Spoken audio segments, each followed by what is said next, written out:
ओम नमः शिवाय। श्री शिवाय नमस्तुभ्यं। यह शिवरात्रि माँ पार्वती और भगवान शंकर की विधिवत पूजा करने की वेला होती है।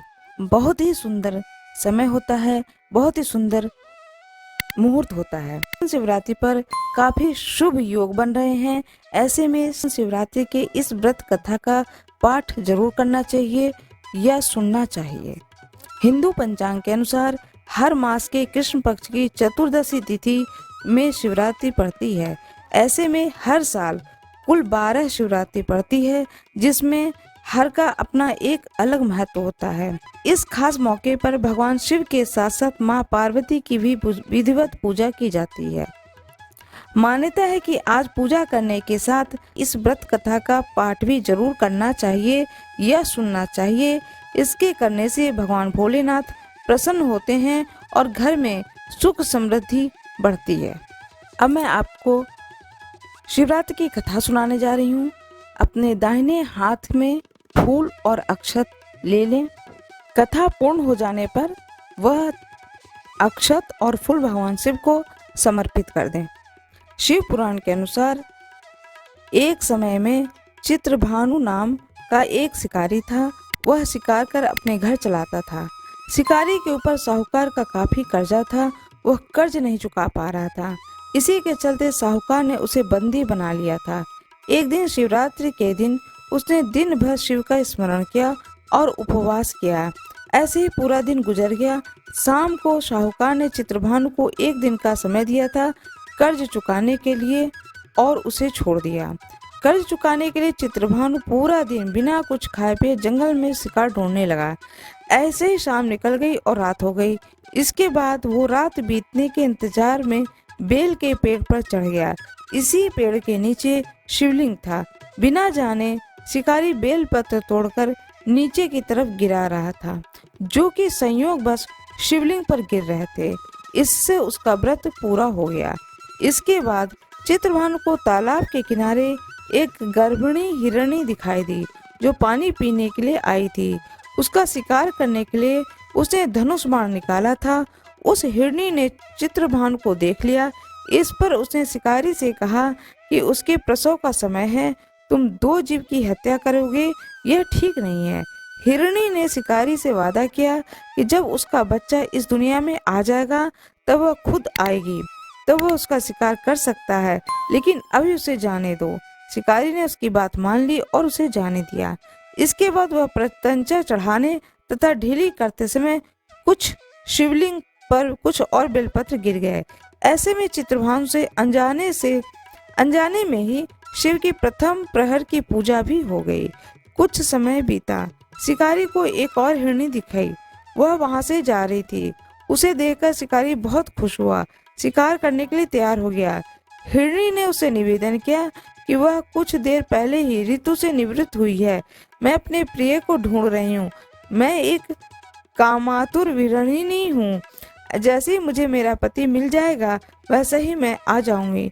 यह सुनकर शिकारी ने उसे जाने दिया, लेकिन वह बहुत चिंतित था। रात का आखिरी प्रहर बीतने ही वाला था। इस बार भी चित्रभानु ने कुछ शिवलिंग पर कुछ और बेलपत्र गिर गए। इससे दूसरे प्रहर की भी पूजा हो गई। इसके बाद उसे एक और हिरणी आती हुई दिखाई दी, जो कि वह वहीं से जा रही थी। उसने उस हिरणी से शिकार करने का निर्णय लिया।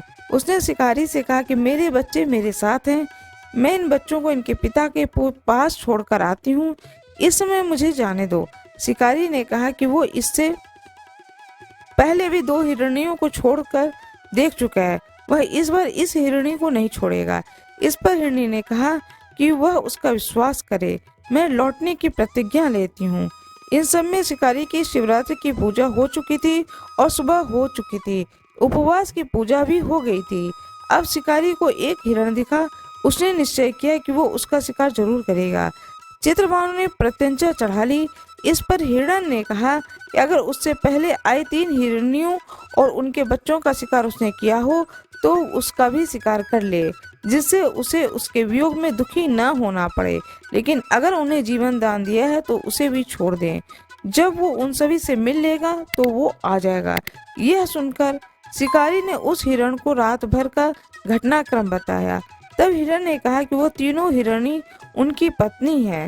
हिरण ने शिकारी से कहा कि जिस तरह से उसने विश्वास करके हिरणियों को जाने दिया, उसी तरह से उसे भी वह जाने दे।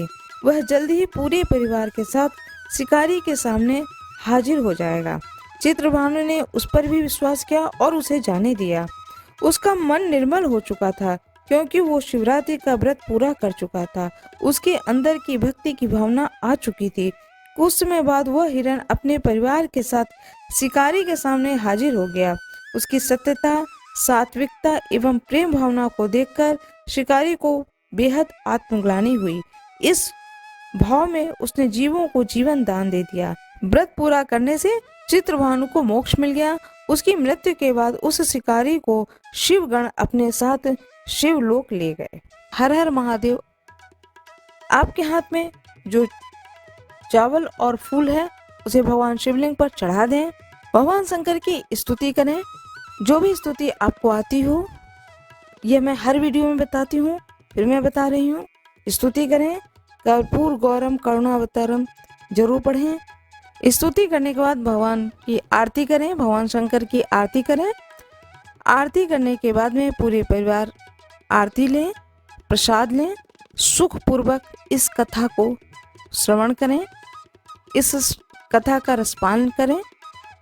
मेरा ये वीडियो कैसा लगा, लाइक करें, शेयर करें, सब्सक्राइब करें। जो भी नए हो मेरे इस वीडियो पे, वो मेरे वीडियो को लाइक जरूर कर दें। लाइक करना, शेयर करना ना भूलें। कमेंट बॉक्स में हर हर महादेव अवश्य लिख दें।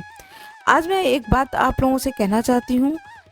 जिस किसी भी व्यक्ति को अपने जन्म पत्री से संबंधित किसी भी तरह की कोई भी समस्या, मन में शंका हो कि मैं अपनी कुंडली दिखा लूँ, किसी को अपनी जन्म कुंडली दिखवा लूँ, तो आप मेरे इस कमेंट बॉक्स में अपनी डेट, टाइम, डे सब कुछ डाल दें।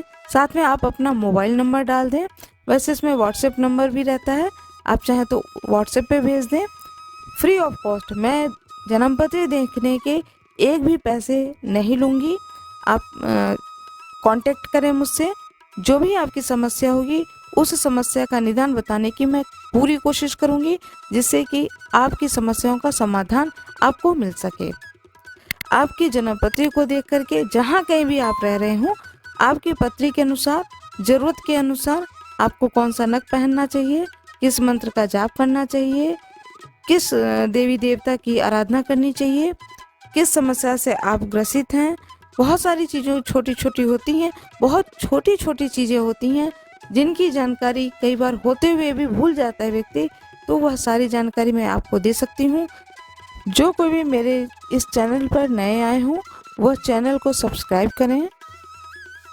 मैंने एक वीडियो डाला है प्रदोष व्रत कथा, श्रावण व्रत कथा, उसको भी सुने।